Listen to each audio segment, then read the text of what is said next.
त्यामुळे लोकांनी ज्या वेळेला त्याच्या विरुद्ध आवाज उठवला त्याला फार फडफड कोणाची झाली तर मुख्यमंत्र्यांची झाली, कारण हा निर्णयच त्यांचा आहे. ते असं म्हणाले की लोकांना परक्या भाषा चालतात पण भारतीय भाषा नको आहे.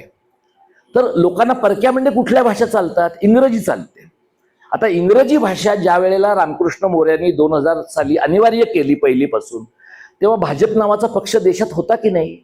होता. एकदा ते भारतात सत्तेत येऊन गेले होते, महाराष्ट्रात युतीचं सरकार येऊन गेलं होतं. म्हणजे असं काही नाहीये की तुम्ही भूगर्भात होतात, तुम्हाला कल्पनाच नव्हती, असं नाहीये. त्यामुळे तुम्हाला सुद्धा इंग्रजीला विरोध करण्याचा पूर्ण अधिकार होता, पण तुम्ही केला नाही. काँग्रेसवाल्यांनी केला नाही, आपण असं धरू की ते बदमाश लोक आहेत, पण त्यांनी किमान विरोध केला नाही एवढं तरी ते प्रामाणिकपणे सांगतात. तुम्ही विरोध पण केला नाही आणि बाकीच्यांनी का विरोध केला नाही असा प्रश्न तुम्ही मानभावीपणाने इतरांना विचारता. हा दुटप्पीपणा आहे. तेव्हा आणि सगळ्यात महत्वाची गोष्ट, मुख्यमंत्र्यांना हा प्रश्न विचारण्याचा नैतिक अधिकार का नाहीये?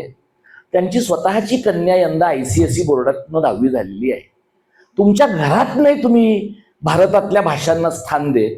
तुमचं जर हिंदी भाषेवर एवढं प्रेम आहे तर नागपुरात एखादी हिंदी माध्यमाची शाळा असली की नाही, किंवा मुंबई शहरामध्ये सुद्धा महानगरपालिकेची एखादी हिंदी माध्यमाची शाळा असेल की नाही. पण तुमचं हिंदीवर एवढं प्रेम नाहीये की तुम्ही तुमच्या मुलीचं आयुष्य त्यासाठी पणाला लावाल. गरिबांच्या मुलांचे आयुष्य पणाला लावण्यामध्ये तुम्हाला काही प्रॉब्लेम नाही.